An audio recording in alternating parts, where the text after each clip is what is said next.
All in the Family, which premiered in 1971, is renowned for its groundbreaking themes and memorable characters.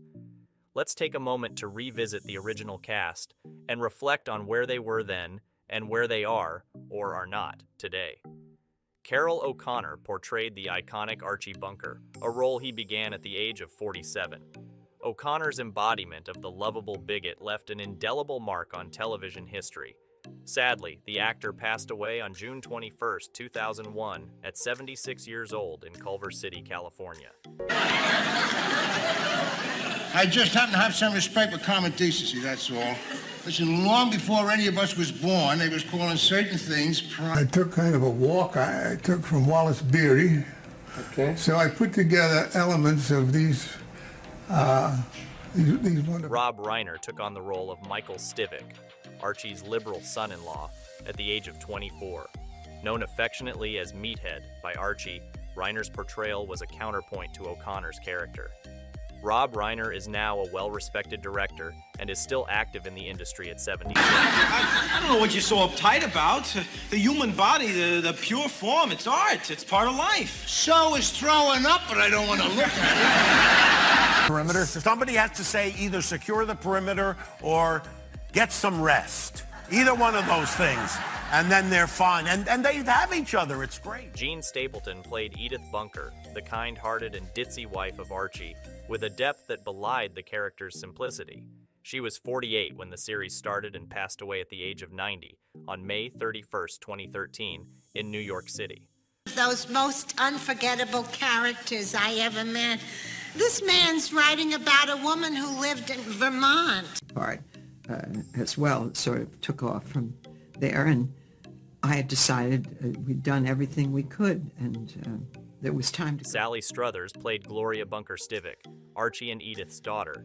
She was 24 years old at the start of the show and brought a vivacious and modern perspective to the Bunker household. Struthers remains active in the entertainment business and various charitable causes at 75 years old. Michael. Oh? Oh, yeah? Oh, don't worry, I'm sure they'll be all right. Always wanted to be in Australia. But he came to my apartment in Los Angeles, and all they said was a man is going to interview you from Australian television. Isabel Sanford appeared as Louise Jefferson, the Bunker's neighbor, starting at the age of 54. She later starred in the successful spin-off, The Jeffersons. Sanford passed away on July 9, 2004, at the age of 86 in Los Angeles, California. You have to do a whole lot of things you don't believe in. George, that's not exactly honest. What's honesty got to do with politics? I'm running for Republican candidate. No, they were not. Just happened to have the same last names.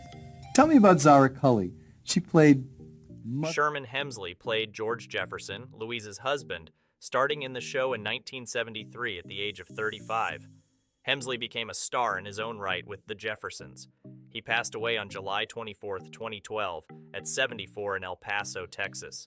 Like that would run you about $12. That's more than I paid for the pants 4 years ago. In those days, holes were a lot cheaper, too. But it was the character. I had to do it. I had to be true to the character. If I was to hold back something, then it just wouldn't work. So I go, Danielle Brisebois played Stephanie Mills, joining the cast later as the child of Edith's cousin. She was 9 when she joined the show in 1978 and has pursued a career in music, now living her life at 53. Roaches come over to this country on the big ships, or do they fly nowadays? I think the American ones were born here. Red Ribbon Award, because I'd always been coming to the BMI Awards, sneaking in almost years ago, and just loved just being here and seeing all the songwriters. Vincent Gardenia played Frank Lorenzo and was 51 at the start. He passed away on December 9, 1992, at 72 years old in Philadelphia, Pennsylvania. Archie! Are you really going to play Irene? No, what are you laughing about? Hey, come on, go! I hope so, yeah. I like the movie. Yeah. Very good. I think when the word gets out, I think that... Good. That's what we want to hear.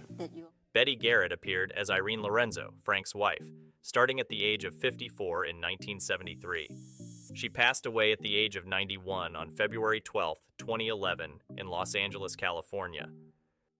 Why didn't you? Oh, when I drink, I throw up. Come on, Mike, sit down. Calm yourself. Here, eat something. They were very adamant and took him into private session, and it was a very humiliating time for him. And Mike Evans was Lionel Jefferson, the Jeffersons' son. He was 22 when the show began and sadly passed away at the age of 57 on December 14, 2006, in California. Okay, well, then I can't help you tonight, but tomorrow night for sure, all right? All right, we'll see. Good night. Give my love to Jenny. Oh, thanks, Mom. And you, Pop? Alan Melvin played Barney Hefner and was 48 years old in 1971. He passed away at the age of 84 on January 17, 2008, in Los Angeles, California. Well, wait a minute. Wouldn't you like a little twist tonight? Oh, sure, if it ain't too much trouble. No, Barney, no. No trouble at all. He's gonna clear this cloth. Oh, yeah? Try heavy-duty liquid plumber with heavy-duty power. Heavy-duty power? Power to clear tough hair clogs. No leading drain opener can... Jason Wingreen portrayed the character Harry Snowden. He started on the show in his mid-50s and became a familiar face to viewers. Unfortunately, Wingreen passed away on December 25, 2015, at the age of 95 in Los Angeles, California. Maybe it was you got stiffed. No, it wasn't, because I know what I'm doing there. But you, geez, you'd give 10 singles for a piece of... He's a real voice actor, Yeah. and he was perfect for Yoda. Anyway, they did like my reading, and at that time they needed... Peggy Rhea, who portrayed the character Bertha, was 50 years old during filming in 1971. Sadly, she passed away on February 5, 2011 at the age of 89 in Lake Los Angeles, California, USA. I came as soon as I heard. Who even knew Oscar was living with you, the poor love? Well, it's clear the show was not just a cultural touchstone, but also a launchpad for many of its actors. While we've lost many of them over the years, their performances remain a testament to the show's enduring legacy. The remaining cast members continue to build upon their rich legacies in various facets of the arts and entertainment industry.